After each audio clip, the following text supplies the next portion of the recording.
તો અમદાવાદના બોપલ વિસ્તારમાં થયેલી વિદ્યાર્થીની હત્યા પહેલાના સીસીટીવી ફૂટેજ સામે આવ્યા છે। આરોપી પોલીસકર્મી વિરેન્દ્ર પઠેરિયાના ગાડી ચલાવતા સીસીટીવી ફૂટેજ સામે આવ્યા છે।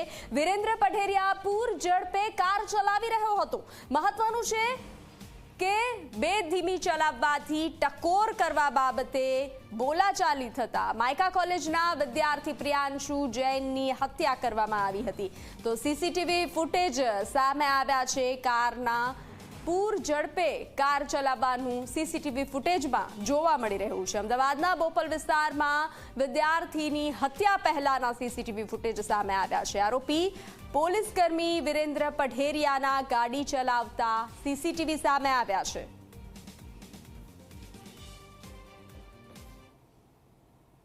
અમદાવાદમાં માયકાના વિદ્યાર્થીની હત્યાના કેસમાં પોલીસે 38 કલાકમાં જ આરોપીને દબોચી લીધો છે।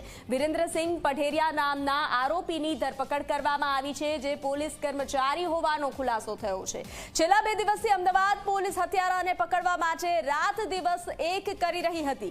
ગુનો ડિટેક્ટ કરવા માટે 50 પોલીસ જવાનોની ટીમ કામે લાગી હતી। આ ટીમે ગુનાના સ્થળ પાસેથી અનેક સીસીટીવી તપાસ્યા। અનેક સીસીટીવી ફૂટેજ તપાસ કરવામાં આવી। કાળા રંગની ગાડી સંભવિત 3 એક્ઝિટ પોઈન્ટ પરથી પસાર થઈ હતી કે કેમ તે તપાસ કરવામાં આવ્યું હતું। હત્યાના બનાવ વખતે પ્રત્યક્ષદર્શીએ આપેલી જાણકારી પ્રમાણે હત્યારાને પકડવા સ્કેચ તૈયાર કરીને શોધખોળ આદરી હતી।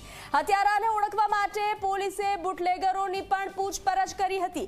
હત્યાના ગુનામાં કાળા કલરની ગાડી વપરાઈ હોવાથી પોલીસે તમામ કાળા કલરની ગાડીઓના માલિકોની પૂછપરછ કરી હતી। એટલું જ નહીં, હત્યાના બનાવ પાસેની સોસાયટીઓમાં પણ પૂછપરછ કરવા ઉપરાંત સોસાયટીઓના બેઝમેન્ટમાં પણ તપાસ કરવામાં આવી હતી। આ ઉપરાંત હત્યારાના સ્કેચ પરથી તે જીમમાં જતો હોય તેવો આરોપી દેખાતો હોવાથી પોલીસે સાઉથ બોપલના તમામ જીમમાં તપાસ કરી હતી અને આખરે 2 દિવસની મહા મહેનત બાદ પોલીસે આરોપીનું પગેરું મેળવી લીધું અને અમદાવાદ ક્રાઇમ બ્રાન્ચે પંજાબથી આરોપીને દબોચી લીધો છે।